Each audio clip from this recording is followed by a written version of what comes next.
If you want to learn more about taking risks in a responsible manner, either for yourself or maybe for teaching others, then this is the episode for you.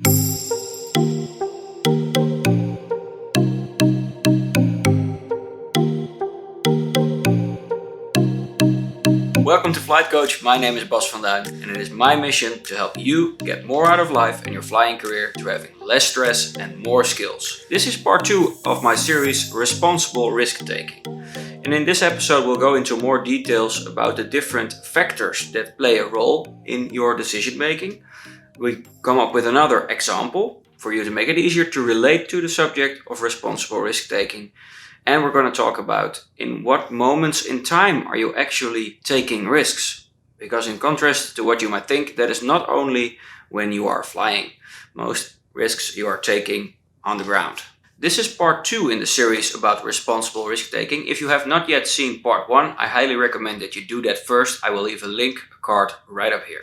We're going to dive right in with another example. Imagine the following situation. You're flying cross country, you're really high, let's say 2 kilometers above the valley floor, and you've already flown for a few hours. You're making your first 100 kilometer FIA triangle and you're about to cross a valley. The only problem is, in that valley you will not be able to land. It is completely filled with trees. The situation in the air is quite calm. There are strong but easily correlable thermals. And the thermals in the valley, you can already feeling them coming towards you. They're coming from very steep rocky surfaces. You've been past such surfaces before. All the thermals there were quite nice. But these are slopes you cannot land on. So the decision you'll have to make, are you going to cross the valley or are you going to end, let's make it a bit easy, are you going to end your cross-country flight here and land? Let's assume that's the only 2 options. If you decide to cross the valley, you know that if you bum out, you have to land in a tree. And let's not forget to add the potential gains for you in this specific situation. Let's assume that after crossing this valley, you have completed your 100 kilometer FIA triangle, a goal that you've been working towards for years. You've tried many times, but you've never gotten this close. Can you feel it? So first let's try to get a feel for the chance of this turning out wrong, i.e. you having to land in a tree. So judging by the context I already provided you, you're quite an experienced pilot, else you would not be trying to make this 100 kilometer FIA triangle. And the conditions the day has provided you so far are looking very good. The thermals are easy to core and they're not really violent. There isn't a lot of turbulence, there isn't a lot of wind shear, let's say just okay conditions for thermal flying. And the thermals you can feel coming off the rocky surfaces over there, you've encountered them on your flight before. These look quite similar, so you expect the conditions in there will be about the same as you've experienced for the past few hours. You think you're okay dealing with that. But of course there's always a chance that you will bum out. So let's just make this a gut feeling decision. Maybe there is a 1 in 10 chance that you'll bum out and have to land in a tree. So let's keep it at that. 1 in 10 chance, 10% chance. Now let's talk about the consequences. Let's talk about the severity. If you have to land in that tree, what happens to you? Now, I've never heard of a case where a pilot who decided to land in a tree intentionally has sustained serious injury. Now here comes a bit of technical flying advice, even though the video is not focused on that. Do not try to land in an oak tree with no leaves on it. So landing in a tree is not really dangerous, but it can be quite inconvenient. It can take a lot of time to get out safely, maybe you need help with that, and getting the glider out undamaged can also prove quite difficult. But so far I think we've established that the consequences of landing in that tree, they're not really that severe. So let's consider a few factors that might influence the severity of this risk. Things that make it more dangerous or less dangerous. If you know this valley is inhabited by crazy hungry grizzly bears and is otherwise uninhabited, and it is nearing the end of the day, so the sun is almost going down, then it might provide you with pretty severe consequences if you have to land in that tree.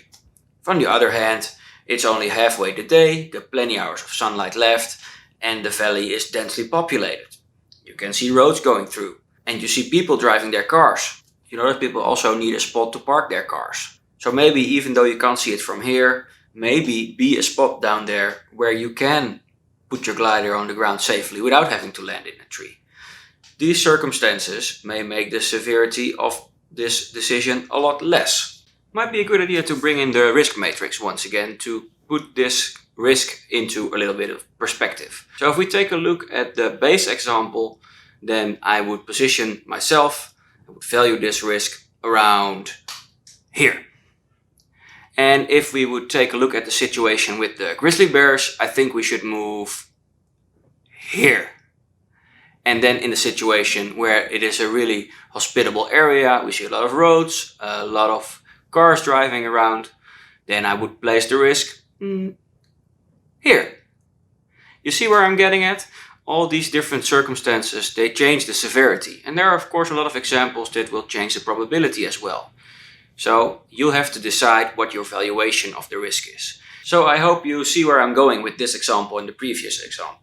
There is no universal right or wrong way to accept or reject a certain risk.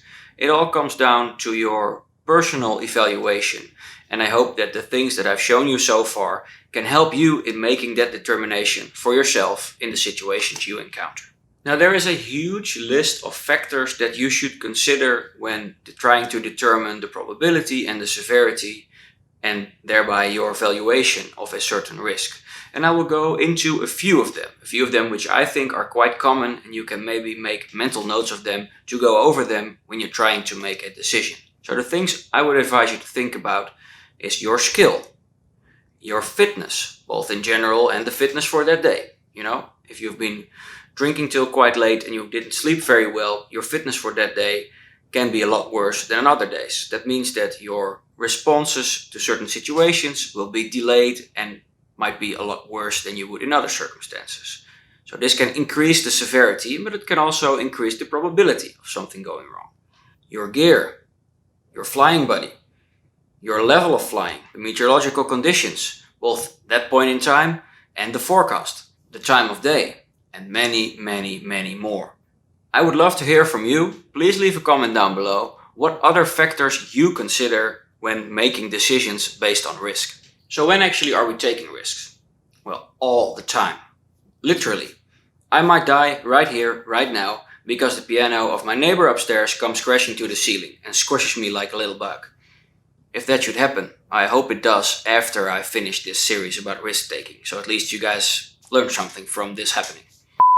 But seriously, as soon as you go out of the door, as soon as you leave your house, you run a certain risk of getting injured. And don't even think about your susceptibility to risk as soon as you get into your car and start driving.